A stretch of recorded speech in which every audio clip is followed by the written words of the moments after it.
right, we're ready to go up and down. As far as I know, if I got the place hosed in the right place.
Remember when I told you earlier in the video that this was actually going down too far? You see the hump in it?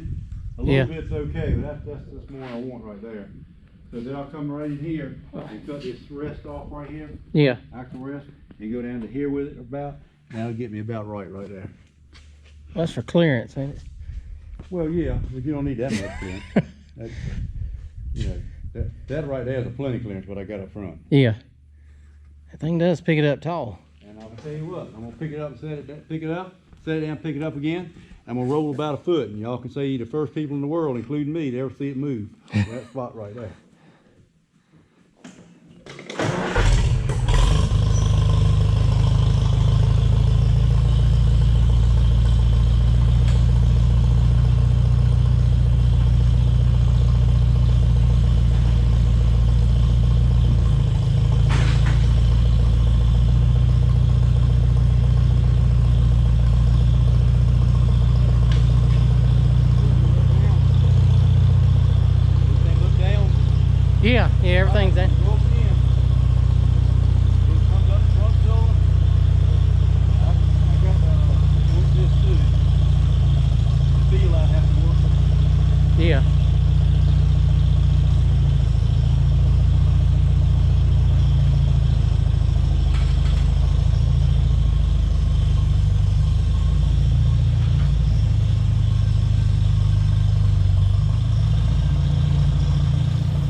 And that's pretty much it.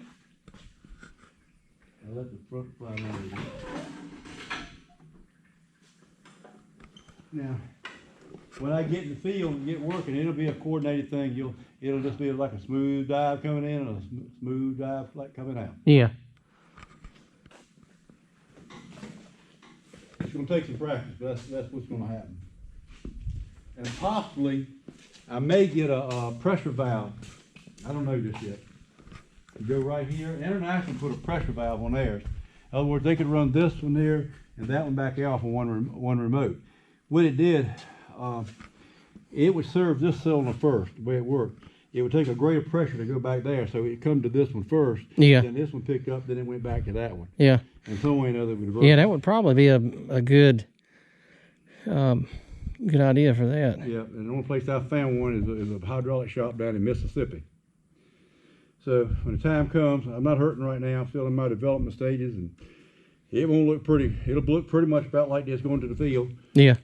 And then when I get all my field testing done, and I'm satisfied with it, then that's when I start doing the cosmetic work and making her look pretty and getting to every piece of this thing, right down to every last bolt nut will come apart, be sandblasted, and each individual piece will be painted, be put back together, and then another coat will go over that. Yeah.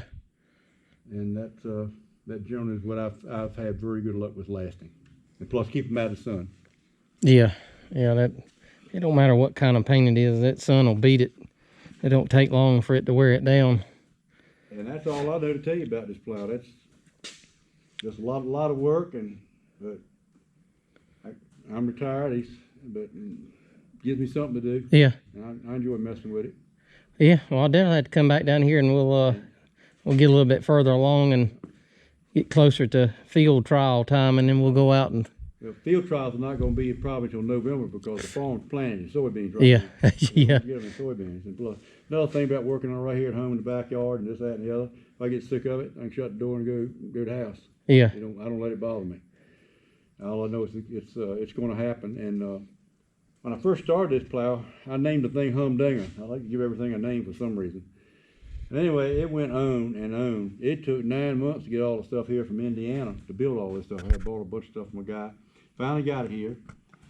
Messed with it a little while, and then about the middle of February, I got some kind of infection in my head. And anyway, it was the first. Anyway, time I said and done, I was middle of April getting over that. I got over that, and then it seemed like trying to find some people to weld and do different things like that is always an issue. And basically, it just kept going on and wear it out. Yeah.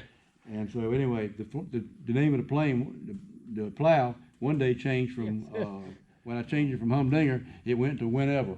So whenever it gets built, that's when it gets built. Yeah. But I can't foresee it not.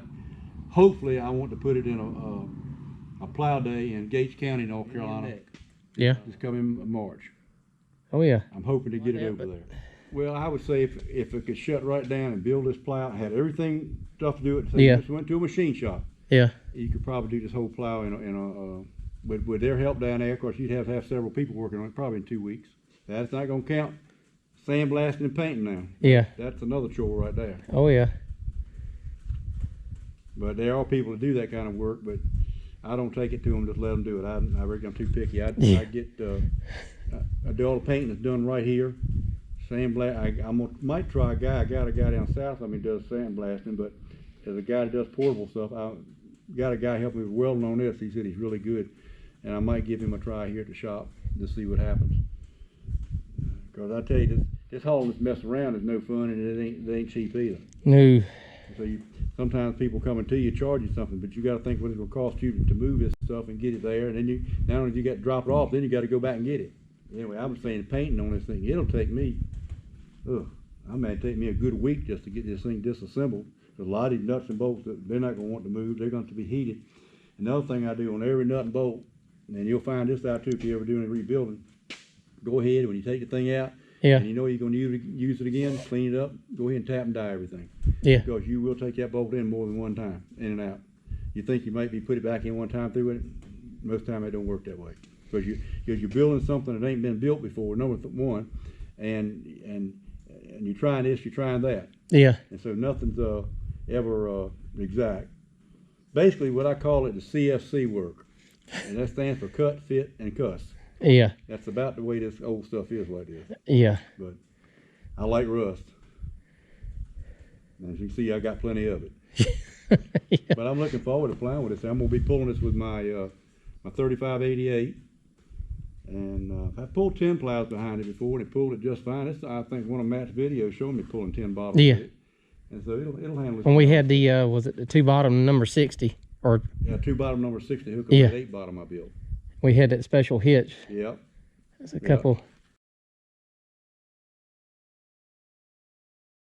But it's just as they're not 16s now, they're 14. So that you think about that, 2 inches don't sound like much, but you multiply it through 12 bottoms, that's 2 foot.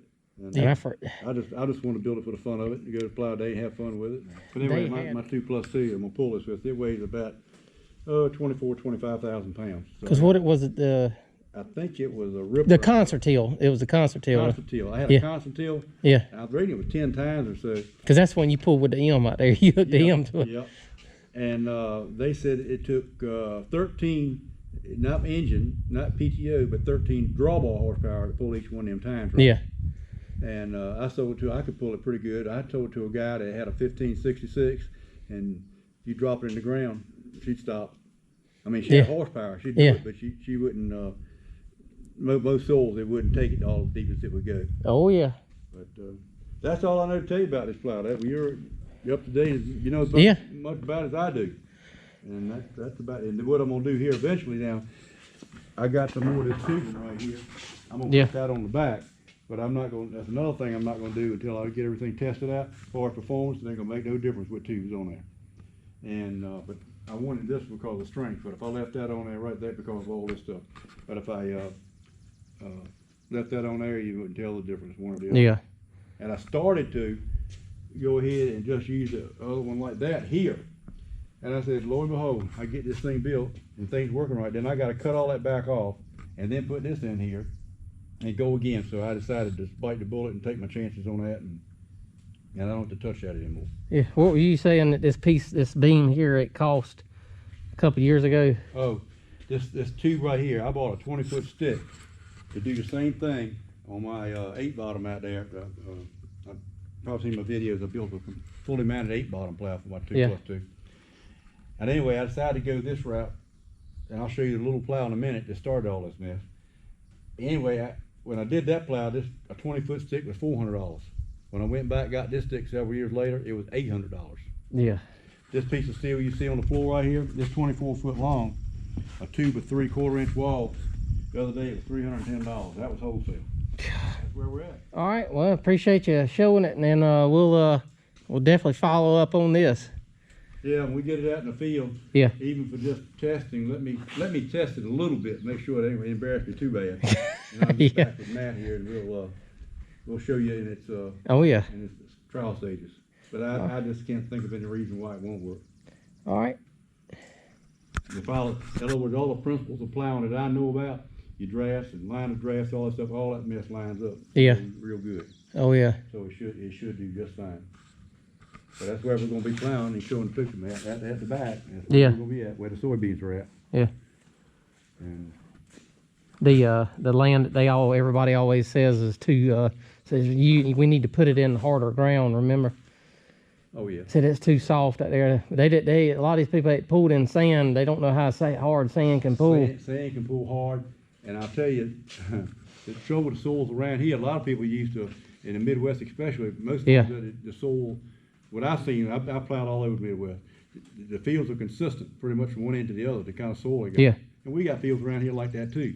But that farm back there, you got some soil it's a whole lot tougher than the other. Yeah. Some sand, some you get more sandy clay, stuff like that, and it some got spots out there that pull right good. Oh yeah.